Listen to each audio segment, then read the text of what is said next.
Public comment lasted for about 2 hours at the Wisconsin Government Accountability Board's December meeting. Many election observers spoke about the problems they saw at the polls in November, but these two observers from the Milwaukee area had particularly troubling accounts. Election day brought even more flagrant, undisguised voter fraud. In 2 wards I was assigned to observe, locations available upon request, I saw ballots with privacy covers on them being handed out to voters.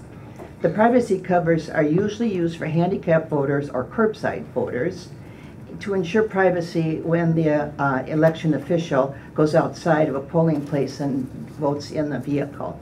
There were so many of these curbside voters, I'd have to say that at least 20% of the voters in any of these wards were handicapped people unable to enter the polling place. The main point of this being that the voters inside were also being handed their ballots with this same privacy cover over the voting area covering it up.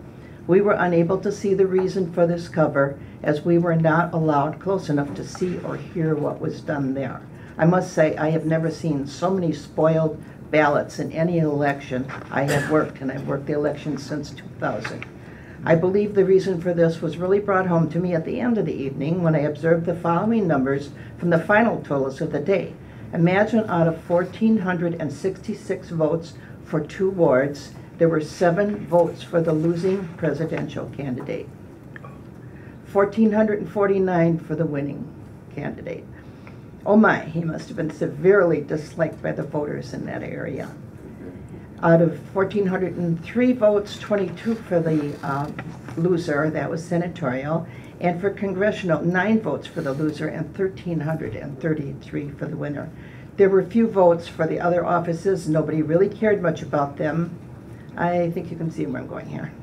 Again, I say, shame, shame, shame on any city or state that takes away my right to vote in an honest election and blatantly deprives you and me of our vote. Open up your eyes and clean up this fiasco. 1,020 votes were cast in all 3 wards. Over half of those votes were same-day registrations.